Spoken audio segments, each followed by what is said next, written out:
আসসালামু আলাইকুম। আমন্ত্রণ জানাচ্ছি নিউজ ডেইলি থেকে। বিশেষ সংবাদ নিয়ে হাজির হয়েছি, সাথে থাকুন, জানাচ্ছি বিস্তারিত। জামান টাওয়ার সহ পল্টন ও আশেপাশের 3টি ভবনে গিয়ে দেখা গেছে এইসব ভবনে রয়েছে 14টি দলের কেন্দ্রীয় কার্যালয় এবং একটি দলের মহানগর কার্যালয়। রাজধানীর পুরনো পল্টনের বক্স কালভার্ট রোড ধরে একটু সামনে এগোলেই 16 তলা একটি ভবন, নাম জামান টাওয়ার। ভবনটির ছাদে গিয়ে গত 11ই আগস্ট ও 14ই সেপ্টেম্বর দেখা যায় সেখানে 3টি কক্ষে 3টি রাজনৈতিক দলের কেন্দ্রীয় কার্যালয়, ন্যাশনাল লেবার পার্টি, জনতার অধিকার পার্টি এবং দেশ বাঁচাও মানুষ বাঁচাও আন্দোলন। রয়েছে জাতীয় গণতান্ত্রিক পার্টি মহানগর কার্যালয়। ভবনটির 6ষ্ঠ তলায় রয়েছে আরেকটি দলের কার্যালয়, নাম আমজনতার দল। শিশু কল্যাণ পরিষদ ভবনে থাকা রাজনৈতিক দলের কার্যালয়।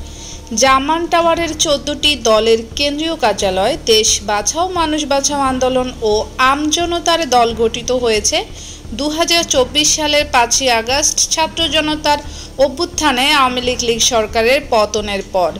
জুলাই গণ অভ্যুত্থানের পর গঠিত আরেক রাজনৈতিক প্ল্যাটফর্ম ইউনাইটেড বাংলাদেশ কার্যালয় রয়েছে জামান টাওয়ারে, সেটাও ছাদে। জামান টাওয়ার সহ পল্টন ও আশেপাশের 3টি ভবনে গিয়ে দেখা গেছে এইসব ভবনে রয়েছে 14টি দলের কেন্দ্রীয় কার্যালয় এবং একটি দলের মহানগর কার্যালয়।